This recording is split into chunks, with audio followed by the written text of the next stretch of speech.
एक 12 साल की लड़की नुपुर, जिसकी माँ पल्लवी उसके बचपन में उसे छोड़ गई। बीमारी के चलते उसका स्वर्गवास हो गया था। नुपुर को पढ़ने लिखने का बहुत शौक था और वो बड़े होकर एक बहुत बड़ी ऑफिसर बनना चाहती थी। पर घर की चिक-चिक और शोर शराबे की वजह से वो ठीक से पढ़ नहीं पाती थी, क्योंकि उसकी दोनों चाचियां लता और कुसुम हमेशा लड़ते झगड़ते रहते थे। दीदी के जाने के बाद ये हिस्सा मेरी तरफ वो आधा हिस्सा तुम्हारी तरफ आता है।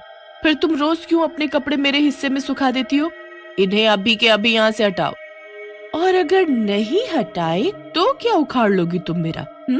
ये जगह तुम नाप कर नहीं बैठी हो जो बोल रही हो कि ये मेरी जगह है।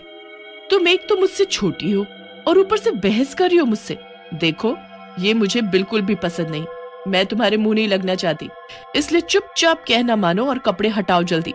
मुझे भी अपने कपड़े सुखाने हैं। कमरे में बैठकर नुपुर अपनी पढ़ाई कर रही थी, पर दोनों चाचियों की लड़ाई के कारण वो पढ़ नहीं पा रही थी। ये दोनों फिर शुरू हो गई। अब मैं कहाँ जाऊं और कहाँ पढ़ूं? कुछ ही दिनों में मेरी परीक्षा भी शुरू है, पर इस घर की चिक-चिक में मैं बिल्कुल भी नहीं पढ़ पा रही। ऐसे कैसे मैं ऑफिसर बनूंगी? पिताजी को बोलूंगी तो वो मुझे हॉस्टल भेज देंगे, और मैं हॉस्टल नहीं जाना चाहती, इसलिए चुपचाप ही रहना सही होगा।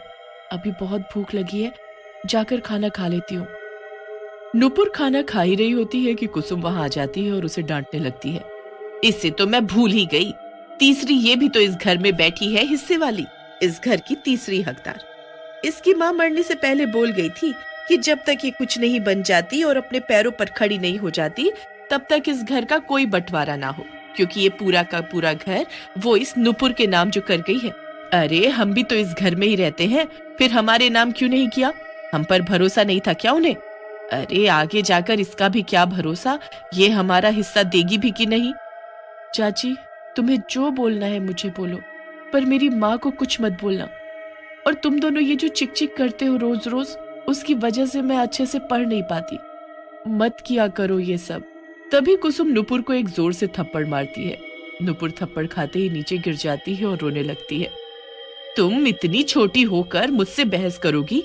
क्या तुम भूल गई कि जो तुम ये खाना खा रही हो वो मैंने बनाया है? और रही इस घर की बात, देखना एक दिन ये पूरा का पूरा घर मेरा होगा। तभी दरवाजे पर खटखट की आवाज आती है। कौन है? क्या चाहिए?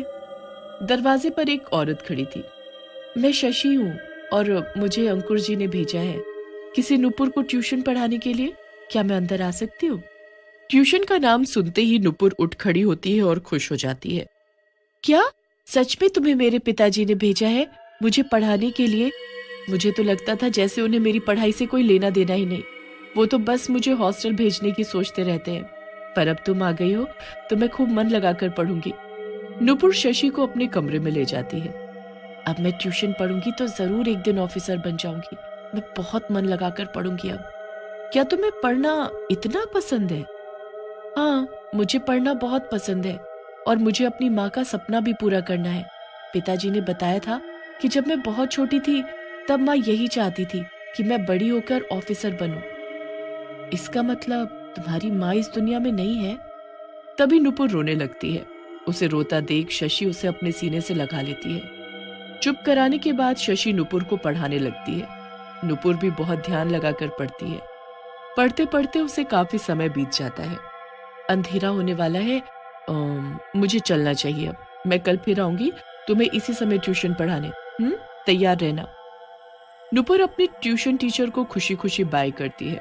एक सुनसान रास्ते पर पहुंचते ही शशि एक चुड़ैल में बदल जाती है। तुम एक दिन जरूर ऑफिसर बनोगी, क्योंकि अब मैं आ गई हूँ तुम्हारी मदद करने। तुम्हारी माँ, ट्यूशन के बहाने मैं तुमसे रोज मिल भी लूंगी और तुम्हें पढ़ा भी पाऊंगी। देखना तुम्हारा ध्यान फिर नहीं भटकेगा। मरने के बाद भी माँ की ममता उसे चुड़ैल के रूप में अपनी बेटी के पास खींची लाई, ताकि वो अपनी मंजिल तक पहुंच जाए। उसकी माँ उसका साथ देने एक ट्यूशन टीचर के रूप में आई थी। वहां लता, एक दिन तो ये बड़ी हो जाएगी और समझदार भी, फिर ये इस घर का बंटवारा नहीं होने देगी। क्या पता ये लड़की हमें घर से ही निकाल फेंके। तभी कुसुम भी वहां आ जाती है। तुमने सही कहा, ये हमें हमारा हिस्सा नहीं देगी। फिर मैं तो कहती हूँ इस लड़की को हम रास्ते से क्यों नहीं हटा देते। उसके बाद ये घर आधा तुम्हारा और आधा मेरा। पर ये होगा कैसे? भाई साहब तो घर में रहते नहीं, वो तो पूरा दिन ऑफिस में ही रहते हैं। उसके बाद ये लड़की घर में बिल्कुल अकेली होती है। बस फिर क्या है, सीढ़ी से धक्का दे देंगे, मर जाएगी अपने आप, और सभी को ये लगेगा कि सीढ़ी से पैर फिसलने से गिरी है। कुसुम और लता यहाँ एक होकर नुपुर को अपने रास्ते से हटाने की सोच रहे थे। वहां समय से नुपुर की ट्यूशन टीचर उसे पढ़ाने आ पहुंचती है।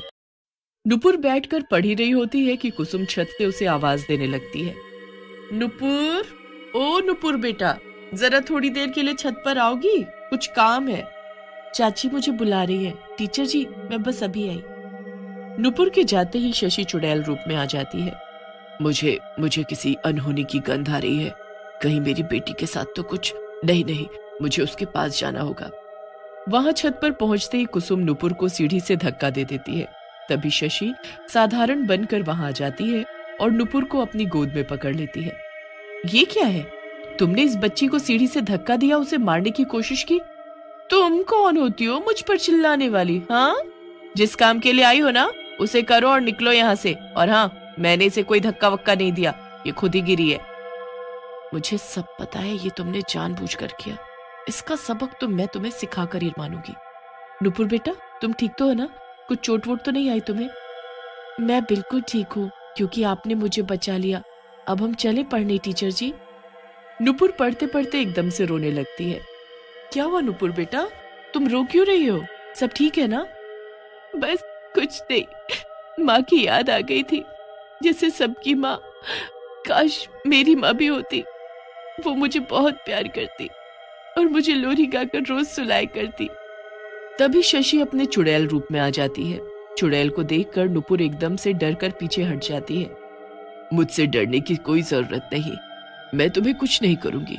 तुम्हें अपनी माँ से मिलने की इच्छा थी ना, इसलिए देखो तुम्हारी माँ तुमसे मिलने आ गई। मरने से पहले चुड़ैल जैसे दिखती थी वैसा रूप बदलकर वो नुपुर के सामने खड़ी हो जाती है। सामने दीवार पर टंगी अपनी माँ की तस्वीर में उसकी सूरत मिलाकर नुपुर फौरन उसे पहचान लेती है और दौड़कर अपनी माँ के गले लग जाती है। माँ, तुम कहाँ चली गई थी? मुझे छोड़कर अब कहीं भी नहीं जाना माँ, कभी नहीं जाना। मेरी बात ध्यान से सुनो, ये बात तुम किसी को नहीं बताओगी, अपने पिताजी को भी नहीं, कि मैं यहाँ हूँ। मुझे अब वापस अपने चुड़ैल रूप में आना होगा। नुपुर अपनी माँ से मिलकर बहुत खुश थी।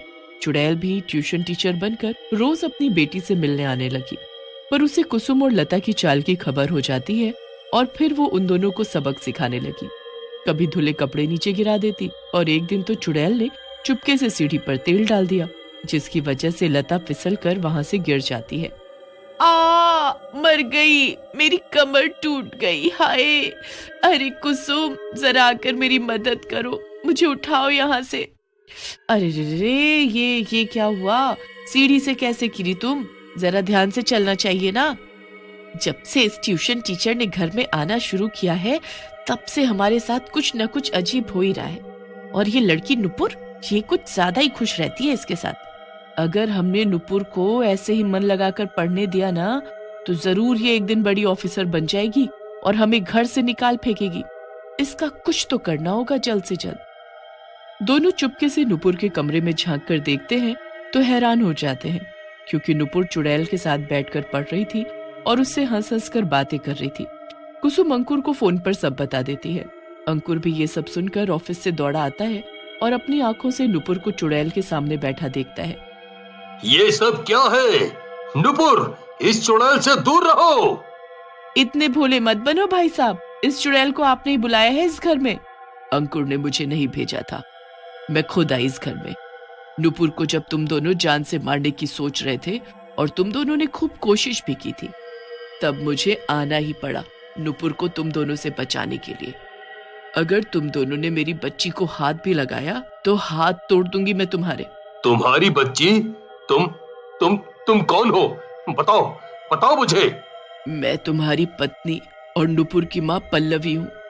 बेटी का दुख देखकर मुझसे रहा नहीं गया, इसलिए मुझे इस रूप में यहाँ आना पड़ा। चुड़ैल की सच्चाई जानकर कुसुम और लता को अपनी गलती पर बहुत पछतावा होता है और वो सबसे माफी मांगती हैं। दीदी, अब आपको नुपुर की चिंता करने की जरूरत नहीं, क्योंकि अब हम दोनों मिलकर नुपुर को बहुत प्यार देंगे और उसका सपना पूरा होने में उसकी मदद करेंगे। अब हमें जायदाद का कोई लालच नहीं। चुड़ैल को अब तसल्ली हो जाती है कि उसकी बेटी को अब कोई खतरा नहीं, इसलिए अब वो सबको अलविदा करके गायब हो जाती है।